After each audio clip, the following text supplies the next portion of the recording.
I'm Montreal Nashar in Capitol Hill. The government shutdown is headed into a second month, and if it goes past Tuesday, will be the longest in American history. President Trump losing his patience and now calls on Senate Republicans to eliminate a centuries-old rule that gives the minority party a say on most legislation. On the eve of Halloween, President Trump issuing a directive to his party that, for many, is a frightening scenario. In a pair of social media posts telling Senate Republicans to initiate the nuclear option, get rid of the filibuster, and make America great again. What you're seeing is an expression of the president's anger at the situation. The filibuster is a 60-vote threshold required to advance most legislation in the Senate. It's considered one of the last bastions of bipartisanship in Washington. If the filibuster was eliminated or a carve-out was created for this scenario, the Republican majority could pass the House Republicans' short-term budget and end the government shutdown. But Senate Republicans have to want it first. Supermajority requirement is something that makes the Senate the Senate. That was Senate Majority Leader John Thune October 12th. On Friday morning, his spokesperson said Thune's position on the importance of the filibuster has not changed. The filibuster protects. It's been a voice for the minority. It gives the minority a say in what happens in this country. The founders created the Senate uniquely that way for that specific reason. Following Trump's post, Republican Senator John Curtis of Utah says, "I'm a firm no on eliminating it." Through spokespeople, Senate Majority Whip John Barrasso, former Majority Leader Mitch McConnell, Senator Tom Tillis were among those who also rebuked the president's request. That's enough Republicans to block any attempt to touch the filibuster. There is another person other than Trump calling to nix the filibuster, but he's not a Republican. Carving it out the filibuster now would make it almost impossible to shut our government down in the future, regardless if it's the Democrats or the Republicans doing these things. This week, the Senate failed for the 14th time to pass that short-term budget, as party leaders still have not engaged in direct talks with each other. As for the House, they're scheduled to remain out of Washington all week next week for the 7th week in a row. On Capitol Hill, I'm Atra Al-Nashar. Democrats and Republicans remain in a standoff. President Trump is suggesting a more drastic measure to reopen the government.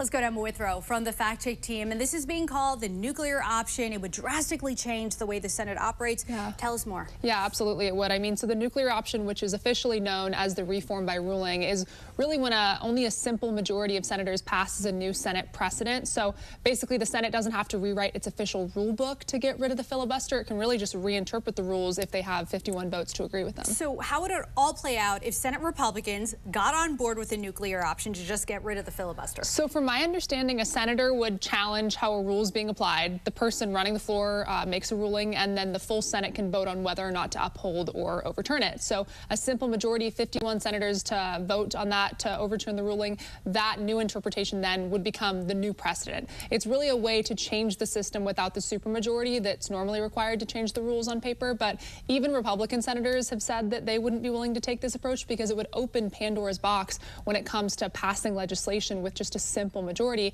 rather than those 60 votes that are normally required. So it would really just give an unprecedented amount of power to whichever party is controlling both chambers in the White House. And also interesting, Senate Majority Leader Thune breaking with Trump on this. So we'll see. Yeah. We'll see how far this goes. Emma, thank you. Thanks. Later on, Emma will be back to break down when the nuclear option was used in the past. Right now, the president getting ready to head to Miami to speak at the American Business Forum in Miami. We just heard from him minutes ago at a breakfast with GOP senators at the White House about the election, about the shutdown, which he said inevitably had an effect on some races. And thanks for joining us. I'm Jan Jeffcoat. It's Wednesday, November 5th. Democrats did take some of those high-profile races, potentially reshaping the political landscape for some parts of the country and changing the Democratic Party for sure, with fears it is moving too far left. With the elections over, though, now, the question will be whether Democrats will finally vote to end the longest-running shutdown in history. Let's get right to Mark Boyle at the live desk. And, you know, Mark, the president said if Democrats don't do it, if Republicans don't do it, then Democrats will. So he said they should just go ahead and try to do it now if Democrats will not vote to reopen the government back up. Right, because the president is painting this picture. Look, we have control in the House and the Senate and the executive branch, and if we aren't getting things done, the voters are going to get frustrated. He plainly put this out there during that breakfast, Jan, making those remarks within the past 45 minutes. Some of the big takeaways from that speech, including eliminating the filibuster. Here's part of what he had to say to lawmakers this morning. The biggest thing is the filibuster. We have to get the country going. We will pass legislation at levels you've never seen before, and it'll be impossible to beat us. By the way, if they do, they're going to do it anyway, and they are going to immediately do the filibuster. And when they do the filibuster, they're going to pack the court. They want at least five justices. Now I hear it's up to 5. I actually heard up to 7 and up to 9, okay? They want new judges. They want to pack the court, and they will do it in the first day. And this is the first time we've heard at length in person from the president following the major night for Democrats last night. A live look over Lower Manhattan here behind me, where the city of New York will have a new mayor, and that will be Zohran Mamdani. Here are some of the races we are monitoring, and we'll show you the results this morning for California, New Jersey, Virginia, and New York City. And that's where we'll start right now, where the Democratic Socialist Zohran Mamdani did win late last night. These were the numbers as they came in. 50% of the vote going to him. Andrew Cuomo with 41%. Curtis Sliwa coming in at just over 7% of the vote.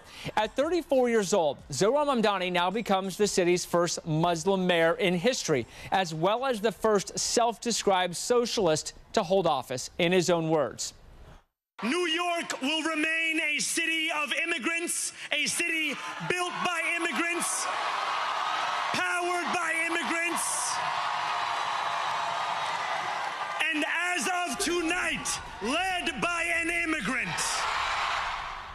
A lot of energy in that room. Moving on now to 2 highly watched races in Virginia. We'll start with the governor's race. It was Democrat Abigail Spanberger beating out candidate Winsome Earl-Sears single-handedly. No issue for her. 58%, 42% the split. And the race for Virginia's Attorney General Jay Jones, able to overcome that text messaging scandal from 2022 when he was found to be calling out the death of a political rival's family, calling for that death. The race right here fell like this: 53% to 47% to the Republican. The Democrat won that one. And in New Jersey, the Democrat Mikey Sherrill defeated Republican Jack Ciattarelli. We'll stay on top of these results for you and others on our website anytime at thenationaldesk.com.